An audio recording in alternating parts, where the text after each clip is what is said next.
The listing agreement is only part of the paperwork. Several additional documents, called Addenda, often accompany it. Here's what those forms mean and why they matter.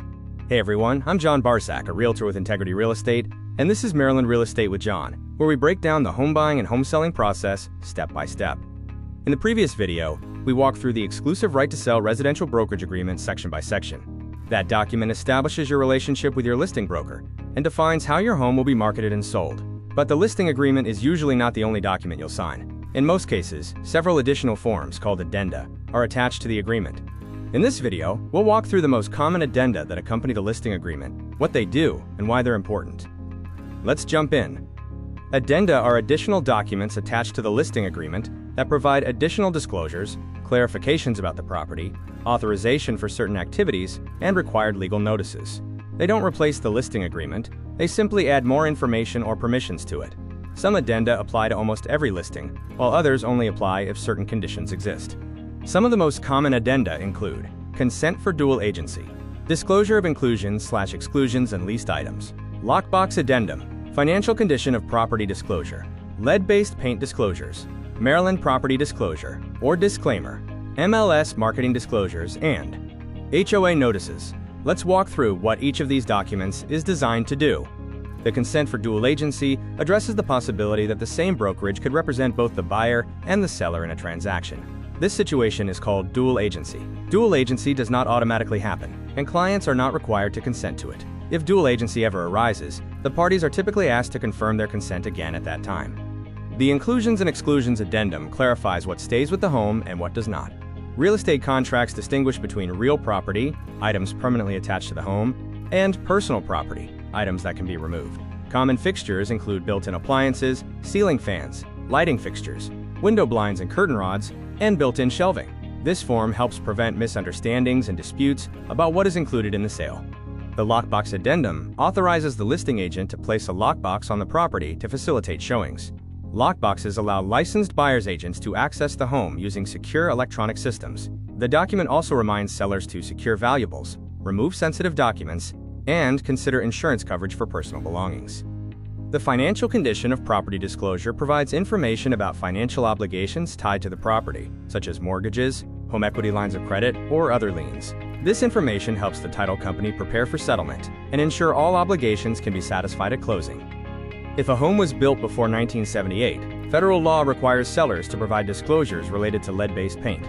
These disclosures inform buyers about known lead hazards, existing lead reports, and their right to conduct lead inspections. Maryland law requires sellers to provide either a property disclosure statement or a property disclaimer statement. Even when a property is sold as is, sellers must still disclose latent defects. These are problems that are not visible during a normal inspection but could impact safety or value. Examples of latent defects include structural, termite, moisture, plumbing, electrical, asbestos, or other major issues that are hidden behind a wall or are difficult to see. The document, Understanding Whom Real Estate Agents Represent, explains who represents whom in a real estate transaction. It clarifies the difference between seller's agents, buyer's agents, and dual agency situations. This form helps ensure that all parties understand who each agent represents and what duties they owe their clients. The Buyer's Rights and Seller's Obligations Addendum provides additional guidance on Maryland's property condition disclosure law. It explains the buyer's right to receive disclosure information, the seller's obligation to provide it, and the buyer's right to cancel a contract if disclosures are not provided in time. Its purpose is to ensure transparency and protect both parties in the transaction. The MLS Addendum explains how the Multiple Listing Service, or MLS, works. It confirms that the seller understands the MLS as the primary database used to market and share listings with other real estate professionals. As a seller, it also defines when the property will show up in the MLS as coming soon and when the listing will be changed to active and be ready for showings. If the property is located in a homeowners association, additional disclosures are required. These documents inform buyers about HOA rules and restrictions, fees and assessments, and governing documents. Sellers must provide these documents before closing. For listings in Harford County, there is also a Harford County Notices Addendum.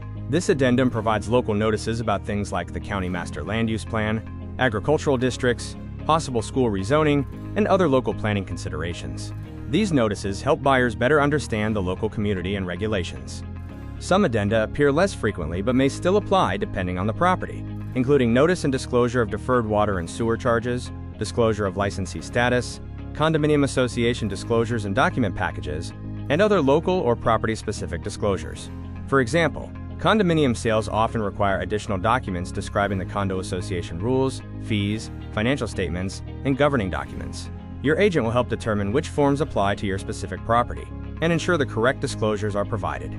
The listing agreement establishes your relationship with your brokerage, but the addenda provide the detailed disclosures and authorizations needed to properly market and sell your property. These forms help protect buyers and sellers, ensure transparency, and prevent misunderstandings later in the transaction. Thanks for watching. Understanding the listing agreement and the addenda that accompany it helps you start the selling process with confidence. Every part of the home buying and home selling process is laid out step by step in my Home Buyers and Home Sellers Handbooks. If you'd like a copy, head over to johnbarzak.com, go to the contact section, and message me for a free PDF of the handbook. I'm happy to send it your way. Check my channel for my home buying and home selling series and for more answers to common real estate questions. And if you're planning to buy or sell in Maryland, especially in or around Harford County, I'd love to help. Don't forget to subscribe for more real estate insights, and have a great day.